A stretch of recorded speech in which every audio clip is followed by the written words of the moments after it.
नमस्कार, आप देख रहे हैं चौपाल समाचार। चौपाल समाचार की हर खबर समाज पर करती है असर और आज मैं इस खबर को लेकर आया हूं। ये खबर भी समाज से जुड़ी है और संबंधित है बिहार में क्राइम एंड क्रिमिनल कंट्रोल करने की उस प्रक्रिया से, जिसको लेकर आज हम बात करने वाले हैं। ध्यान रखिएगा, आज हमारी टीम मौजूद है अभी हाई कोर्ट के इस कैंपस में, पटना हाई कोर्ट कैंपस में, जहाँ पर आप देख सकते हैं कि हमारे साथ कई अधिवक्ता हैं, सामाजिक कार्यकर्ता हैं और आज बातें होंगी सरकार की बहुत ही महत्वपूर्ण योजना पर। ध्यान रखिएगा, अगर ये योजना जिस पर हम लोग अभी चर्चा करते हैं ना, अगर वो इम्प्लीमेंट हो जाए प्रॉपर तरीके से तो समझ लीजिए कि बिहार में क्राइम और क्रिमिनल को जो कंट्रोलिंग करने का जो सिस्टम है वो इतना बेहतर हो जाएगा कि लोग क्राइम और जो करने से पहले बहुत सोचेंगे कि करना है या नहीं करना है। देखिए, मैं कहना चाहूँगा कि आज जो बातें हो रही है ना, ये एक शुरुआत भी है, ये शुरुआत है इसको ठीक करने की।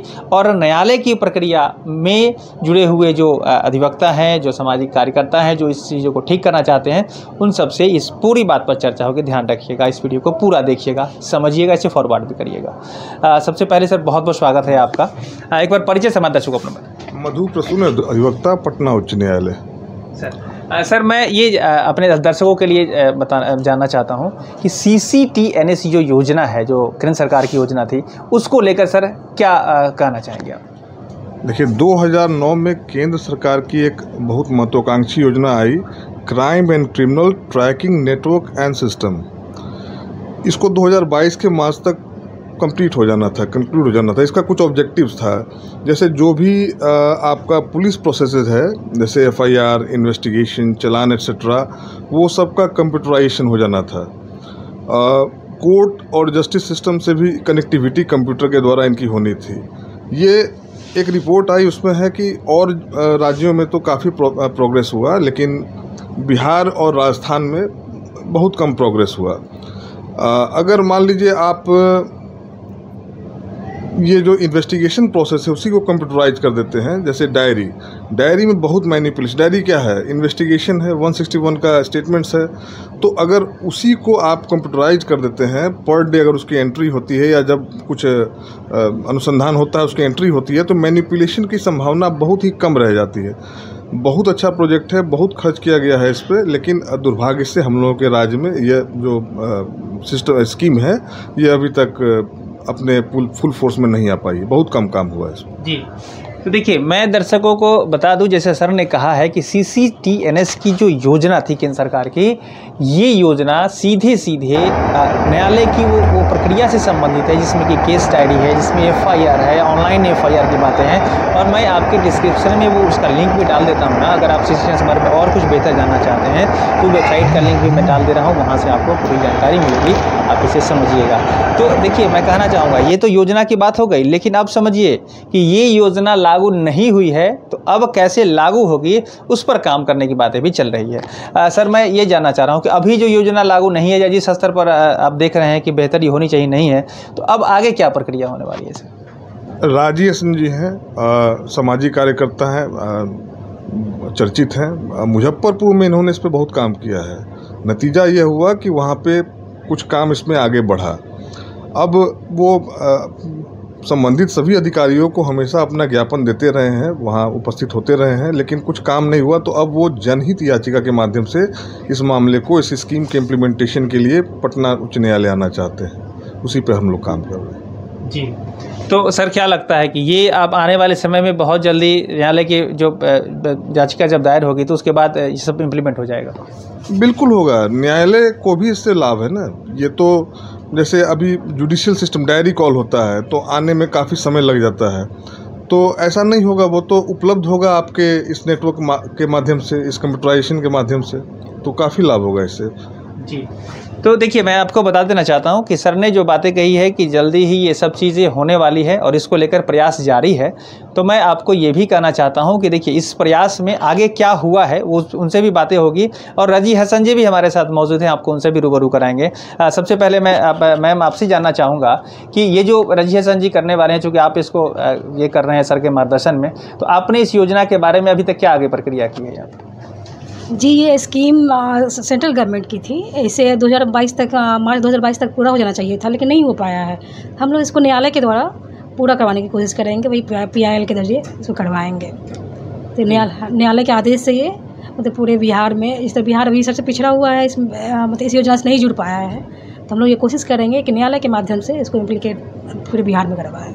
जी, एक बार अपना परिचय भी बताएं। रेणु कुमारी, अधिवक्ता, पटना हाई कोर्ट। जी, तो सर जैसे कि मैम ने भी बताया है कि इस सारी प्रक्रियाओं को लेकर अब ये स्टार्ट होने वाला है ये कार्यक्रम, और PIL जब होगा तो हम आपको अपडेट देते रहेंगे। हम आपसे ये भी कहना चाहेंगे ना कि इस वीडियो को शेयर भी करिएगा, चूँकि समाज की जागरूकता बहुत आवश्यक है। ये तो ये जो सर ने अपनी बातें कही है वो आगे न्यायालय की प्रक्रिया चलती रहेगी, लेकिन समाज के लोग जब जागरूक होंगे ना तो ऑटोमेटिक है कि जो इसके लागू करने वाले अधिकारी पदाधिकारी हैं वो भी समझेंगे कि इसे लागू करना आवश्यक है और ज़्यादा आसानी होगी चीज़ों को लागू करने में। मैं रजीश हसन से भी आपको रूबरू कराता हूँ, हमारे साथ मौजूद हैं। ये क्या करते हैं आप इन्हें भी ज़रूर सुन लीजिए। रजीश हसन जी, जैसा कि CCTNS के बारे में मुझे जानकारी मिली कि आपने इस पर काम किया है, तो क्या कुछ आपको जानकारी मिली है CCTNS के लागू और यहाँ की व्यवस्था?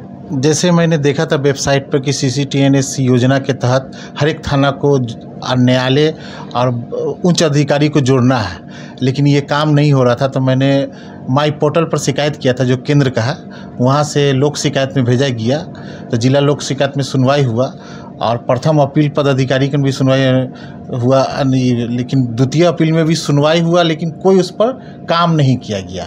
तो इसलिए मैं जनहित अपने अभिवक्ता के माध्यम से हाई कोर्ट में डाल रहा हूँ कि पूरे बिहार में लागू हो, कि उससे न्यायालय को भी फ़ायदा हो, अभिवक्ता को भी फ़ायदा हो और आम नागरिक को भी फ़ायदा हो। जो क्राइम कम से कम होगा, और जो करेगा एक क्राइम करे तब या 10 क्राइम करे तो एक ही बार पता चल जाएगा, इस न्यायालय को भी पता चलेगा, क्योंकि बहुत से क्राइम करने वाले का छुपाया जाता है। तो ये सब चीज़ ख़त्म हो जाएगा। अच्छा, समाज के जो लोग हैं उनसे आप क्या अपील करना चाहेंगे इन मामलों को लेकर? मैं यही अपील करना चाहूँगा कि आप जागरूक हुए और समझें कि न्यायालय क्या है या पुलिस विभाग क्या है, आपके लिए कौन सा योजना आया जो आपको फ़ायदा होगा। इस चीज़ को जानिए और इसको देखते रहिए कि आगे प्रक्रिया क्या होती है।